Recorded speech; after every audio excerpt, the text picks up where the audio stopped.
عليكم ورحمة الله وبركاته وأضياء بلدي السلام يا أصحابتي دقالق أي كحران برتيدي فيسبوكا يعني صاحبي كان هاي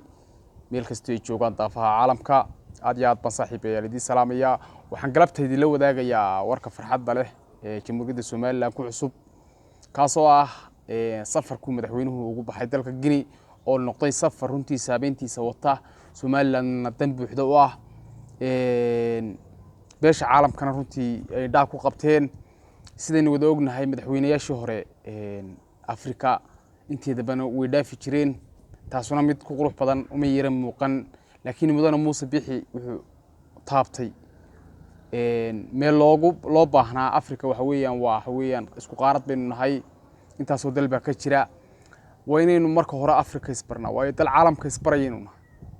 dalkuna markuu dadka isbarayo marka hore inta environment-iga iyo deegaankiisa ku xiran waa inuu isbaraa اعتراف بين دوننا دونيدا ميل كستaba waa inaynu isbarnaa inagoo ka bilaabnaa sidii u kala sokeeyaan madaxweyne Muuse Bixi wuxuu bilaabay inuu Afrika barashada ka hor macni isbaro oo bal Soomaaliland inay tahay dalka go'ay waqtiga Soomaaliya inteeda kale uu baro si uu cambuuna ugu qaada dhigay saameynta aragteen baana ka timi waa arrin lagu farxo madaxweyne madaxweyne waxaad qabatay arrin runtii dhammaanba shacbiga jamhuuriyadda Soomaaliland indhaheeda soo jiidatay iyo beesha caalamkaba madaxweyne halka ka sii wad dadaalkaaga Guinea Bissau waa dal aanu abaal u hayno waa dal runtii dhammaan Afrikada kale baanu ka jecelahay ummadda Soomaaliyeed ama walaalahayaga Soomaaliyeed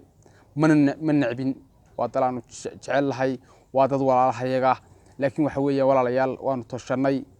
oo waxaan go'aansanay calankan horay la nimi inaan dib loo noqono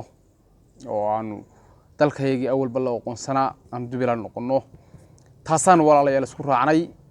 idinkuna inaad noogu duceysaan ayaanu idinka doonanaa maamul iyo madaxba iyo majaba shacba dhammaanba